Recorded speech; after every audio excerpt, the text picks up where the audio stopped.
Well, the corporate regulator has threatened to get tough with global trading houses peddling high-risk products to retail investors.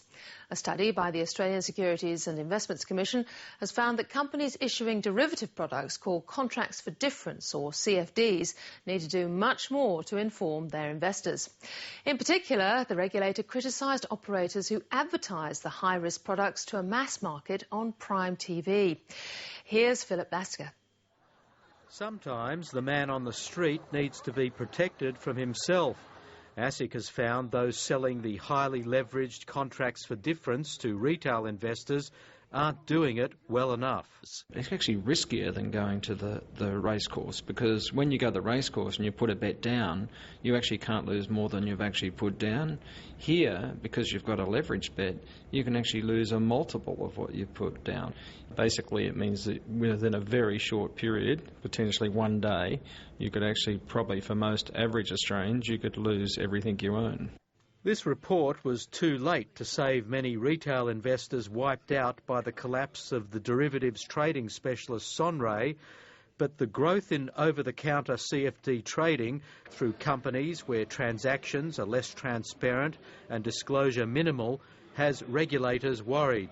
Lured by the prospect of quick and easy big bucks, retail investors are being invited into the high-risk world that used to be the exclusive preserve of the sophisticated wholesale investor.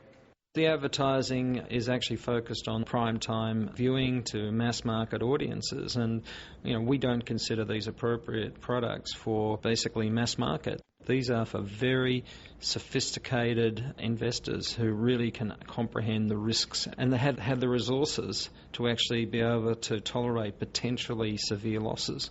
The ASIC study found investors are confused about how CFDs work.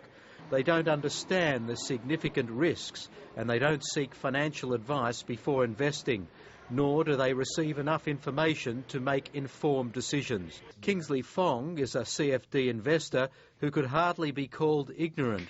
He lectures in wealth management, corporate finance and securities trading at the University of New South Wales. This industry is quite new, and I certainly would not claim that I understand this industry entirely.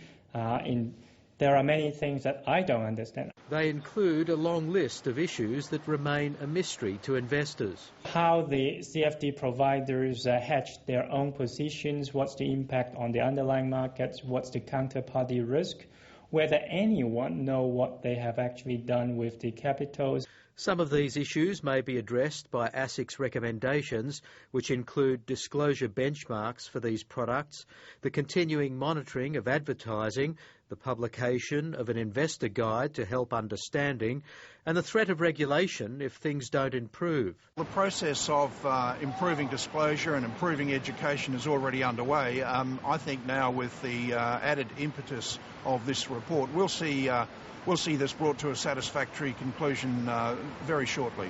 According to the Financial Markets Association, very shortly means weeks or months.